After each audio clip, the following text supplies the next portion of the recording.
The B&M Surf coaster is, well, a puzzle. We started solving this puzzle about a year ago when literally the only information we had was two words: surf coaster. As time went on, we slowly learned more information about the ride from B&M. At one point, we learned that the ride would go to Seaworld Orlando, and at another, we learned that the ride was scheduled for a 2021 opening. Eventually, enthusiasts such as myself were able to figure out that this ride is most likely B&M's take on a full-fledged launch coaster, which later on in the year was confirmed when liens filed against Seaworld Orlando revealed the ride to be just that, a launch coaster. But even as we started to learn major information about the ride, something just didn't seem right. Since Seaworld Orlando was closed when the majority of rumors were going around, a lot of us were expecting to see some type of construction or site markers when the park finally opened back up. But we saw nothing. Nothing at all. At the area of the park where the surf coaster is rumored to be built, there is absolutely no sign of anything. And where is the surf coaster track? The park supposedly received a huge shipment of B&M Surf coaster track, and it's nowhere to be seen. We know that the coaster has most likely been pushed back until 2022, but could it be cancelled completely? In this video, I'm going to try to clear up some of the unknown about the B&M Surf coaster while figuring out key information about the ride. My goal in this video is to add another piece to the B&M Surf coaster puzzle while trying to figure out once and for all the true status of Project Penguin. So join me as we answer the question of could the B&M Surf coaster be cancelled? But like always, if you're new to the channel, make sure to subscribe. I post brand new content every single week and I really appreciate all of the wonderful support that this channel has been getting. Now, if you're a fan of this channel, you'll know that I love the B&M Surf coaster, and this is actually the 4th video I've made on it. Ever since the rumors started, I instantly began speculating on what this coaster could possibly be. But this video isn't dedicated to speculation on the ride itself. Instead, this video is about the status of the ride as well as many other things that revolve around the surf coaster. However, there is some key speculation in this video that I'm sure you won't want to miss. Also, if you want to know more about the ride itself, I have an entire playlist called Predicting the Surf Coaster with the previous 3 episodes. But now let's get to the video. So before we start speculating on why we haven't seen any new developments in the surf coaster, we need to establish some useful background information. As we know, Project Penguin, otherwise known as the B&M Surf coaster, was rumored to come to Seaworld Orlando in 2021. However, the COVID-19 pandemic most likely killed any chance of that happening. Because of the 2020 edition of Icebreaker that got pushed back until 2021, this means that the addition of the surf coaster will most likely get pushed back until 2022.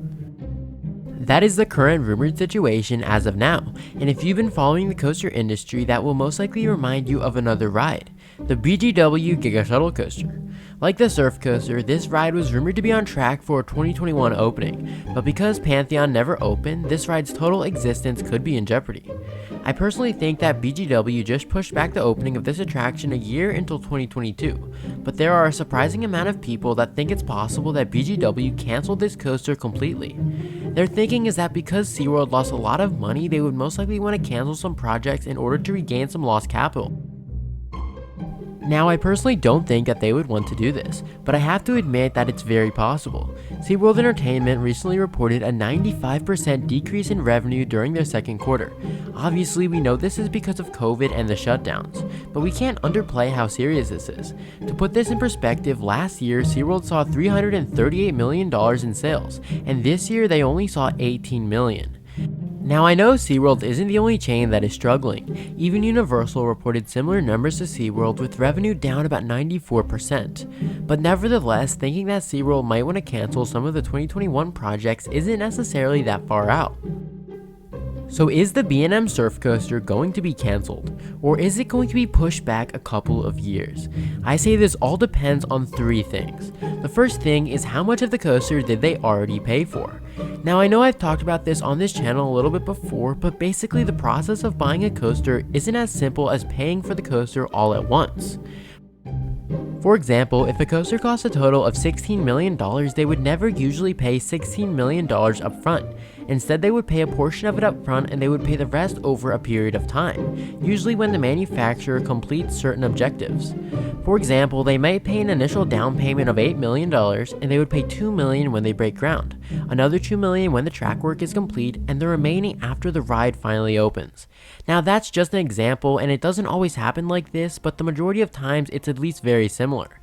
So if SeaWorld already paid any money at all for the 2021 projects, there is a very good chance that we will still see the surf coaster in 2022.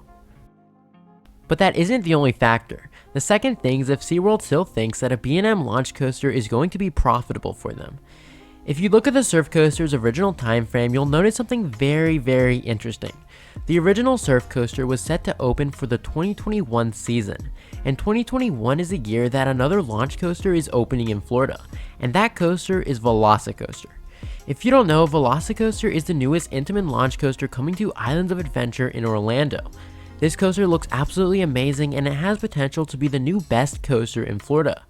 As of now, this coaster is creating a lot of hype and it's getting a lot of media attention.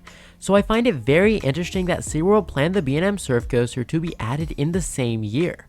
It's almost like SeaWorld originally wanted the surf coaster to compete head to head with Velocicoaster. And believe it or not, that doesn't seem that far off. I've actually never heard any other channels bring this up, but I do think that competing with Velocicoaster was part of SeaWorld's original plan. And it's actually not uncommon for this to happen. Sometimes when different parks are at a close proximity to each other, their additions actually have to compete against each other. For instance, Busch Gardens Williamsburg and Kings Dominion are both major theme parks only an hour away from each other. And if Busch Gardens and Kings Dominion were to add a major coaster in the same year, they would essentially have to compete for which one would create the most media attention. Hence, this is the reason why they don't usually intend to add coasters in the same year. They don't usually want to take the risk of competition on their major investments. However, SeaWorld Orlando is a completely different story. Because Orlando is a major tourist destination, they thrive from competition. It's actually not uncommon for people to visit both SeaWorld Orlando and Universal Studios on their vacation. So SeaWorld trying to one-up Universal with yet another launch coaster seems like it was definitely in their plan. But now we know that SeaWorld can't add the surf coaster in the same year as Universal. So if SeaWorld can't add the surf coaster in the same year as Velocicoaster, would they still add it at all? My answer to that is yet again, yes. Even if it was their original intention to compete with Velocicoaster, it's still going to be a great addition that I think will benefit the park. And considering the fact that they even supposedly received track, I think canceling it completely only because of this isn't the best decision. But hold on a second. Before I move on, I don't want to brush this off too quickly, because I think this could possibly tell us a lot about the surf coaster. When writing this video, I wasn't planning on talking about the ride itself. Instead, I wanted to focus on if the ride is going to be cancelled or not. But when I came to this part in the script, I realized something. I realized that if my theory is correct, it could tell us a lot about what type of ride the surf coaster actually is. This is a little bit of a stretch, but if and only if the theory about the surf coaster competing with Velocicoaster is true, it could tell us a lot about the surf coaster. The surf coaster as of now is rumored to be B&M's take on a full-fledged launch coaster. Whether it be a multi-launch or a single launch, we don't know, but we are 100% sure that it will indeed be launched. So if the coaster was designed to compete against Velocicoaster, an epic Intamin multi-launch, that tells us a lot about the ride. For example, we don't know the exact height of Velocicoaster, but I think that it's very likely that the surf coaster would be a very similar height. Basically, both of these parks would be competing for the tallest launch coaster in Florida. I've seen Velocicoaster in person, and while it's pretty tall, I think B&M might actually go taller. If SeaWorld thinks that they can break a couple records and attempt to overshadow Velocicoaster, I think that they're going to go for it. And believe it or not, I think it's very possible that this was their original intention.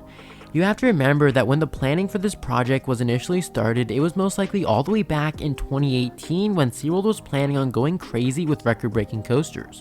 The timeline also makes sense because the leaked BGW Intamin Giga Shuttle coaster was most likely planned at the same time.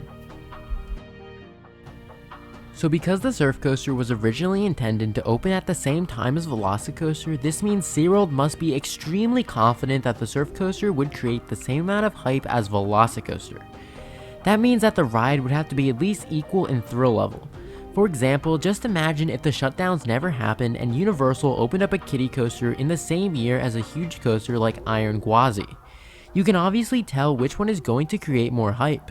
And because Busch Gardens and Universal are an hour away, just imagine how much more this impacts SeaWorld Orlando, which is only a few minutes. So this means that with the surf coaster, we can expect to see at least 2 record-breaking features.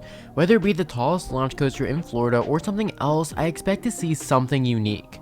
Now, we've never seen B&M's take on a coaster dedicated to launches before, but I definitely think it's going to be a lot better than a lot of us are thinking it's going to be.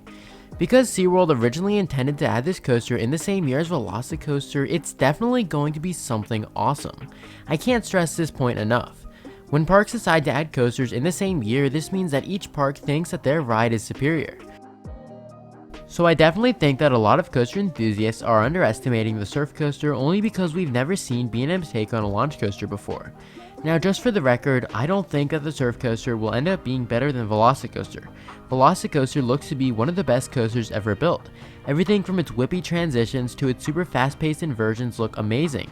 So you may be asking yourself, how in the world would a forceless B&M compete with that?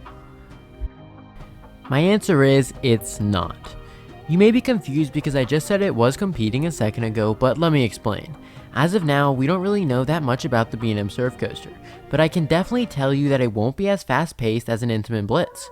B&M knows that they can't create a better version of an Intamin Blitz, so I don't even think that they're going to try.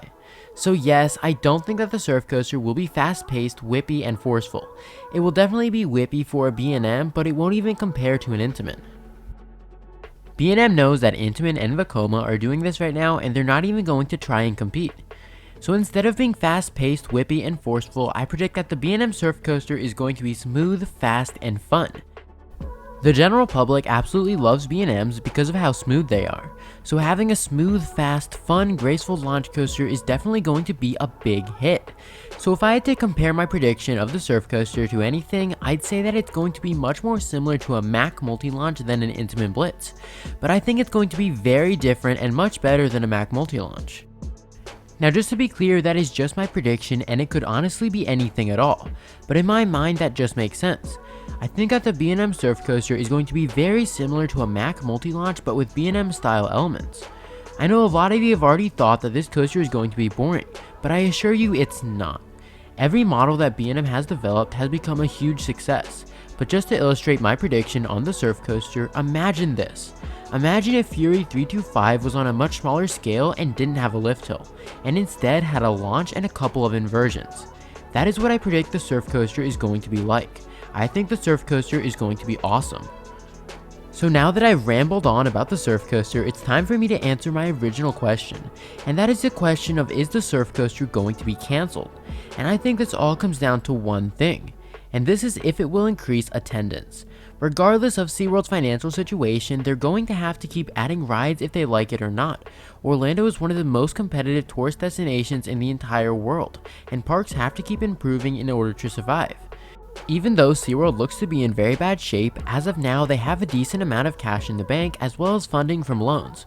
So if Seaworld thinks that the surf coaster is going to create more attendance, they are going to add it regardless. So I officially predict that the surf coaster is still on, and it will most likely come in 2022. We already somewhat knew this, but a lot of people think that it could possibly be cancelled. And they usually ask one question, and that question is, where is the track? We know SeaWorld Orlando received a huge shipment of B&M Surf Coaster track. However, the track is nowhere to be seen. And I'm talking about a huge shipment of at least 10 pieces, and track is huge. Obviously, at the park, there is no sign of any track anywhere. This is where the rumors of the surf coaster being cancelled began. So where could this track be? And my answer is, we don't know. But I'm pretty sure it's at a random warehouse somewhere. Yes, unfortunately, we don't know where it actually is, but as of now, I don't think it's on park property. So what I think happened is that when SeaWorld received the track, it was most likely just kept in a storage warehouse. Usually, big corporations like SeaWorld have a couple storage warehouses that they keep goods in. So what I think happened is that when SeaWorld received the track, they most likely just kept it in a storage warehouse because they knew that it would be a while until the coaster actually got built. Now, we don't know where that storage warehouse is, but most corporations definitely have one. So to conclude, the B&M Surf Coaster is most likely not cancelled. Instead of cancelling it, the park most likely only pushed it back until the following season. So for 2021, we will not see the addition of the B&M Surf Coaster, and Velocicoaster will reign supreme as the best launch coaster in Florida. But maybe, just maybe, the B&M Surf Coaster might come out on top. Thanks for watching, And don't forget to subscribe if you want to see content just like this every week. And comment below your thoughts on the B&M Surf Coaster. How good do you think it's actually going to be? This is the Coaster Josh signing out.